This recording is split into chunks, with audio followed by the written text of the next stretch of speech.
علی پور کا ایلی ایلی اس کا نام الیاس تھا، لیکن گھر میں سب اسے ایلی کہا کرتے تھے۔ ایلی اس کے ابا آواز دیتے۔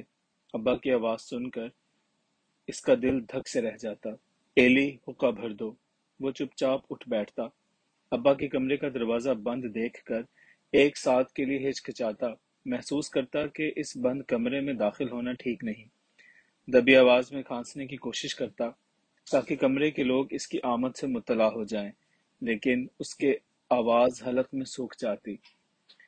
پھر وہ بڑی کوشش سے چلاتا، آیا جی، اور جرت کر کے دروازہ کھولتا، لیکن دروازہ کھولنے سے پہلے اپنی نگاہیں جھکا لیتا اور ایسا انداز اختیار کر لیتا جس سے ظاہر ہو کہ وہ حقہ کے علاوہ اسے کمرے کی کسی چیز سے دلچسپی نہیں۔ کمرے میں ابا کو اکیلے دیکھ کر دل سے بوجھ اتر جاتا، پھر وہ بے فکری سے حقہ کی طرف بڑھتا۔ اس کے ابا عام طور پر چٹائی پہ بیٹھے ڈیسک پر رکھے ہوئے رجسٹر میں لکھنے میں مصروف رہتے تھے۔ وہ قمیض اتار کر بیٹھا کرتے تھے۔ ان کی دھوتی میلی ہونے کے علاوہ پھٹی ہوئی ہوتی اور اس کے پلوؤں کو ادھر ادھر سرکے رہنے کی بری عادت تھی جو ایلی پر بے حد گراں گزرتی۔ ہوں، کیا ہے؟ ابا گھور کر اس کی طرف یوں دیکھتے جیسے وہ خواہ کمرے میں آ گھسا ہو۔ جی جی، چلم۔ ایلی ان کی دھوتی کی طرف نہ دیکھنے کی شدید کوشش کرتے ہوئے جواب دیتا اور پھر چلم اٹھا کر دروازے کی طرف بھاگتا۔ ایلی، اس کی سوتیلی ماں صفیہ اسے آواز دیتی۔ بازار سے سودا لا دے ایلی۔ صفیہ کی آواز سن کر اس کے دل میں غصے کی ایک لہر اٹھتی، لیکن اس کے باوجود وہ چلاتا، آیا جی۔ ابا کا ڈیسک خالی دیکھ کر اس کا انداز دفعتاً بدل جاتا۔ جی، اس کی آواز میں لجاجت نہ رہتی، لیکن اس کے باوجود اس کی نگاہ جھکی جھکی رہتی۔ یہ لو پیسے۔ صفیہ کے دو ہنا مالیدہ ہاتھ اس کی طرف بڑھتے، جن میں زرد میلی انگوٹھیاں اس کا منہ چڑھاتی، اور پھر انگلیوں سے نکل کر وہ گھومتے ہوئے میلے چکر ایلی کی طرف یورش کرتے۔ وہ ڈر کر گھبرا کر پیچھے ہٹ جاتا۔ اس کی طبیعت مالش کرنے لگتی۔ نہ جانے کیوں اسے مہندی لگے ہاتھوں اور انگوٹھیوں سے سخت نفرت تھی۔ کھولتی ہوئی نفرت وہ اپنی نگاہیں ان ہاتھوں سے ہٹانے کی کوشش کرتا، لیکن سارا کمرہ مہندی والے ہاتھوں سے بھر جاتا اور وہ انگوٹھیاں تمام جگہ پر چھا جاتی۔ مہندی کی بو چاروں طرف سے اسے گھیر لیتی، چاروں طرف غلاظت کے ڈھیر، ننگے پنڈے کے انبار، اور ان کے درمیان صفیہ کا سرخ و سفید باوقار چہرہ۔ ایلی کو اس منظر سے بے حد نفرت تھی۔ نہ جانے اس کے دل کی گہرائیوں میں طوفان سا کیوں آ جاتا تھا، خوفناک طوفان۔ ڈر کر وہ صفیہ سے پرے ہٹتا، لیکن صفیہ اس کے قریب تر ہو جاتی۔